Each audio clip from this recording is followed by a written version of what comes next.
אני דוד ברקוביץ' מחברת אופרסון. היום אני אראה לכם איך מרכיבים את המחסנים שלנו. המחסנים שלנו מפח מגולבן צבוע ותנור. אנחנו נותנים עליהם 6 שנות האחריות, התתקלפות בצבע ועל חלודה. אנחנו נרכיב את המחסן, נראה לכם איך מרכיבים את המחסן בהרכבת עצמי, תוך כדי דגש על כל הדברים החשובים. בשלב ראשון מרכיבים את הרצפה. הרצפה, לפי הגודל המחסן, אז בונים אותה בהזמנה.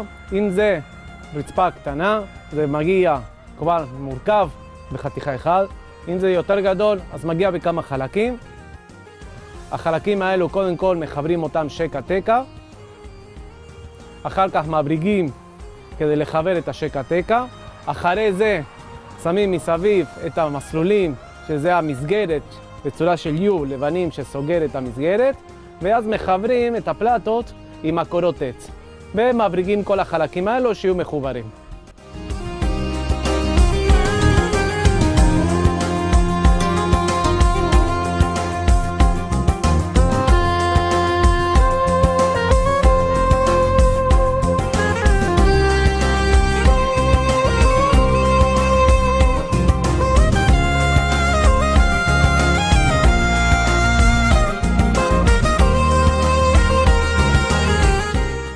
בשלב הבא פותחים את הקרטונים.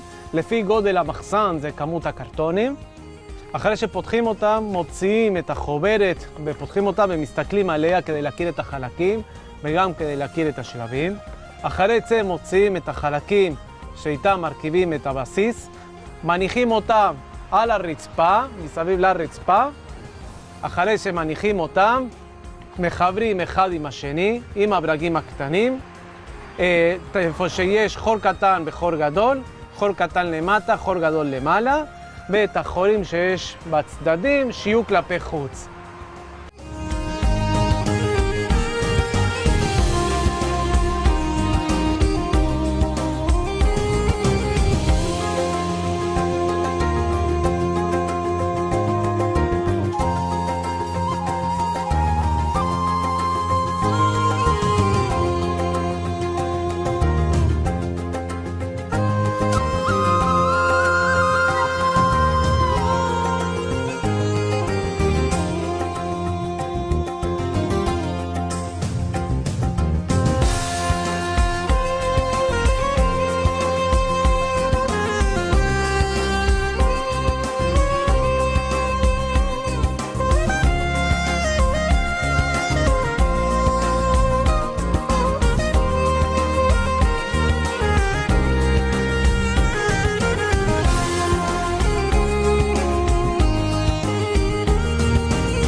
בשלב הבא מרכיבים את 4 הדפנות הפינתיות, כפי שמופיע בחוברת. חשוב לציין שבמקרה של יום עם רוח, מומלץ שמישהו יחזיק אותם עד סיום הרכבת הדפנות.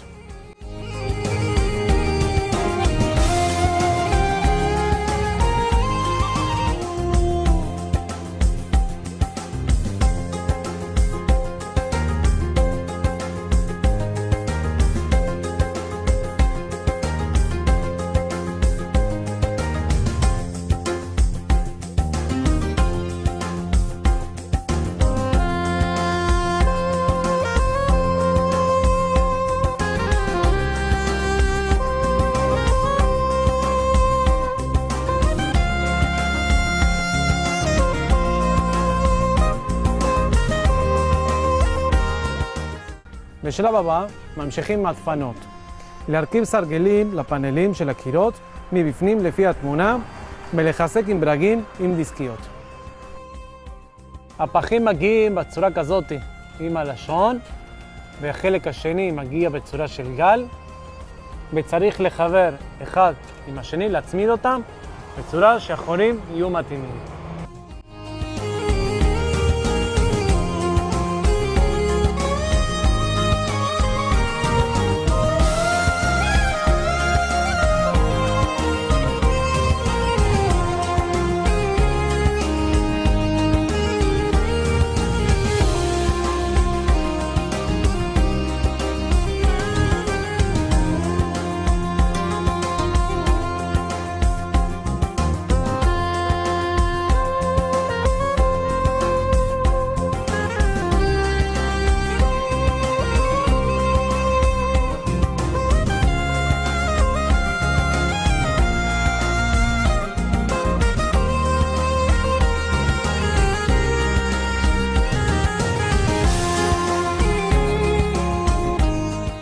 בשלב הבא מרכיבים את המסילות בחלק העליון של הדפנות. חשוב לציין שצריך מנהלן נוסף שיעזור לתמוך את המסילות, וגם חשוב לשים כל בורג במקום שלו. כל חור, כל החלקים מגיעים עם החורים, כל בורג נכנסים לחורים האלו ולא עושים חורים חדשים. חשוב מאוד גם לציין לעבוד עם כפפות, כי הפחים חותכים.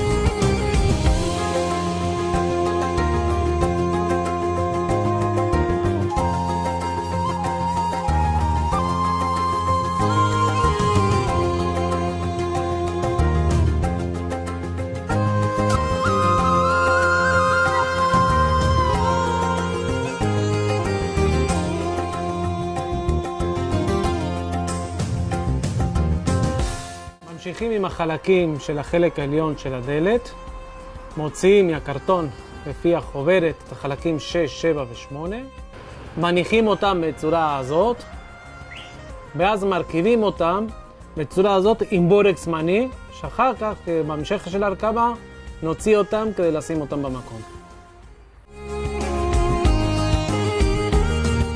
אחרי שמסיימים להרכיב את המסילת העליונה, משחילים את הגלגלים בצורה הזאת, בצורה שהחורים הגדולים יהיו כלפי חוץ. כל המסילה מניחים אותה מהצד הפנימי של המחסן, עם החורים כלפי מעלה, בצורה כזאת. בשלב הבא מבריגים את המסילה.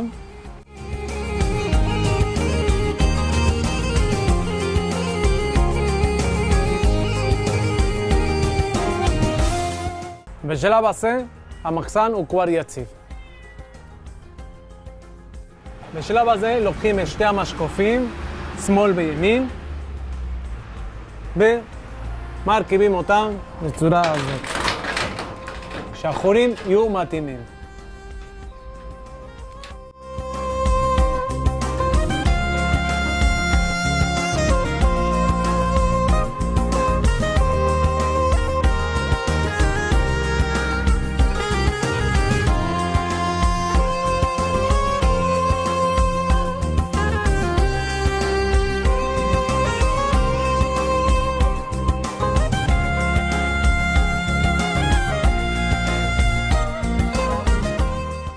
בשלב זה אתם יכולים לראות כבר מורכב את המשקוף לצורך הרכבת הדלת. בשלב הזה פורסים את כל החלקים של הדלתות כפי שמופיע בחוברת.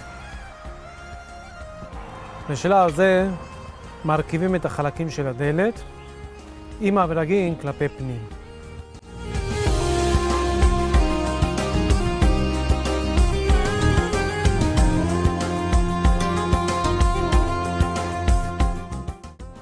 בהמשך מרכיבים את התומך של הדלת עם הברגים, עם האומים.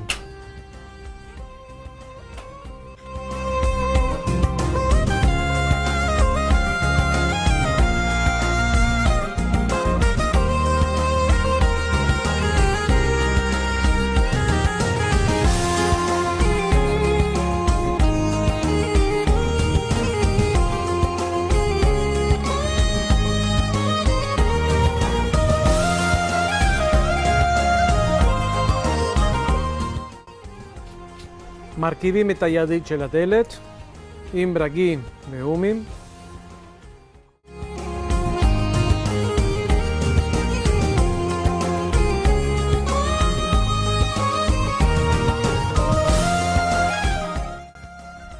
אחרי שמרכיבים כל החלקים אל הדלת, חשוב לחזק את כל הברגים עם האומים, אם יש צורך להיעזר עם פלייר. טיפ להרכבה, מומלץ להדק את החלק הזה בדלתות, זה החלק מספר 20, זה מחזק את הדלת.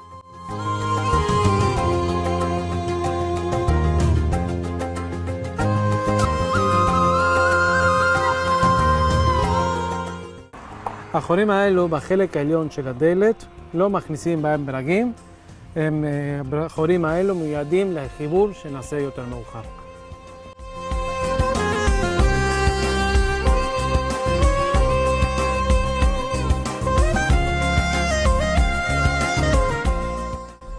אחרי שסיימנו להרכיב את הדפנות של המחסן והרכבנו את הדלתות, מניחים אותם בצד ומפזרים כל החלקים של הגג בצורה כזאת שיהיה לנו יותר נוח להרכיב אותו. בשלב הזה ממשיכים עם הגג, מפזרים את כל החלקים בצורה כזאת כפי שמופיע בחוברת, ואז לוקחים את החלקים הקטנים שבתוך המשולשים, מניחים אותם שהחורים יהיו מתאימים, ואז מחברים אותם עם בורג ואום.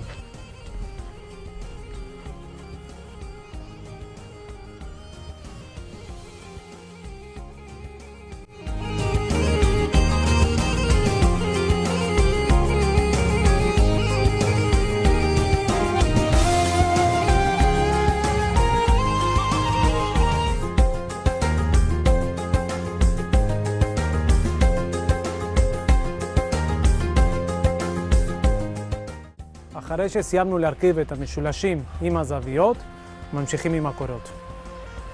מחברים את הקורות בצורה שהחורים יהיו כלפי מעלה, בצורה כזאת. את הברגם עושים עם בורג באום, בלי שייבה.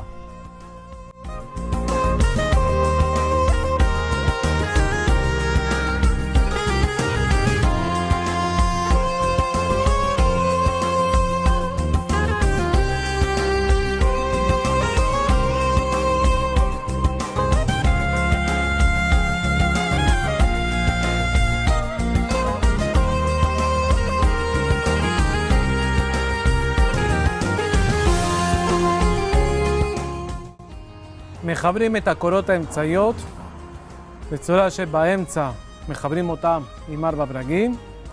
החורים צריכים להיות חופפים כלפי מעלה.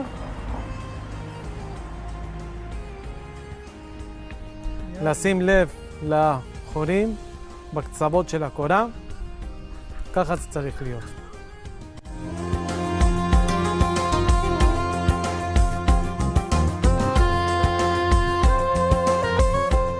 בשלב הזה מחברים את המשולשים עם הקורות בעזרת בורג עם אום ללא שייבה. עוד דבר חשוב לציין, שמחברים את הקורות למשולשים, את הצד הפתוח של הקורות צריך להיות כלפי הצד של המחסן.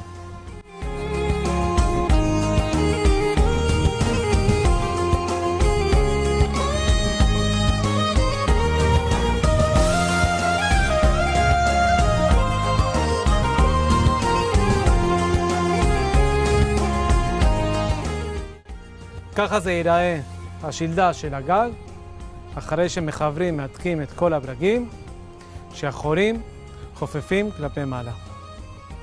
בעזרת של 2 אנשים מרימים את הקורות לגג, שמים אותו מיד המחסן, בצורה כזאת שכל פינה צריכה להתחבר בצורה הזאת.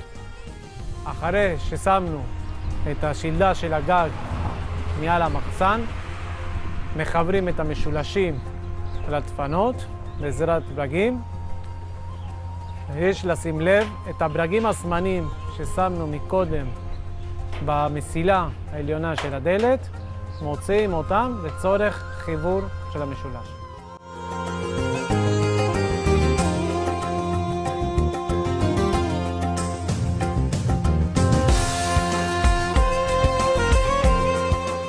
אחרי שהרכבנו את השלדה של הגג, מתחילים להרכיב את הפחים של הגג בצורה כזאת שמצד אחד יש חורים קרוב לקצה ובצד שני הם קצת יותר רחוקים.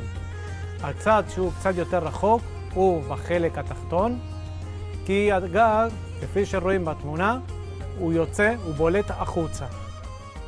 חשוב לציין שהפח של הגג יש חורים שהם קצת רחוקים מהקצה, כי הגג בולט מחוץ למחסן. עכשיו מחברים את הסגירה המרכזית של הגג, מה שמונע כניסת של מים באמצע הגג. אחרי שמניחים כל הפחים של הגג, שמים את זה באמצע. חשוב לציין שקודם מבריגים ואחר כך שמים את החתיכת פח האחרונה, ככה יהיה אפשרות להגיע למרכז הגג.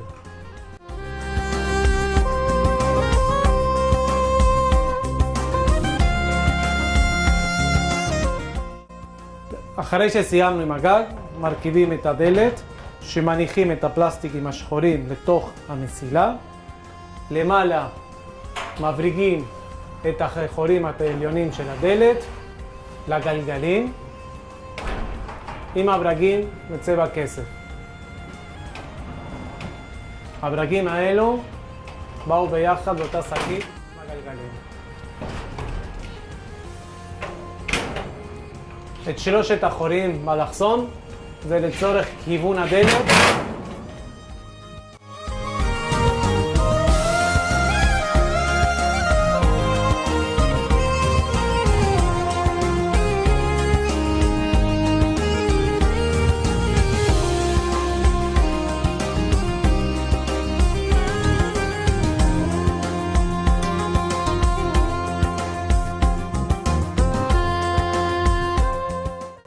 בשלב האחרון, אחרי שמסיימים עם הדלתות ועם הגג, מחברים את הסגירה של כל הגג מסביב, כולל הפלסטיק שמחבר באמצע והפינות.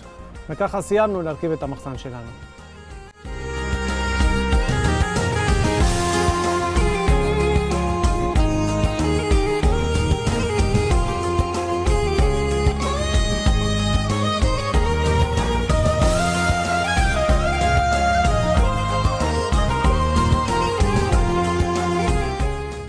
כרגע אנחנו מסיימים להרכיב כל המסגרת שמסביב לגג, וככה אנחנו מסיימים לבנות את המחסן שלנו.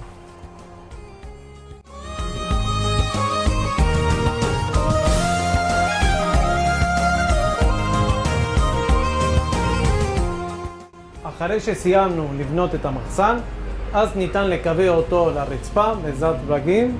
מומלץ לשים סיליקון לצורך איתום.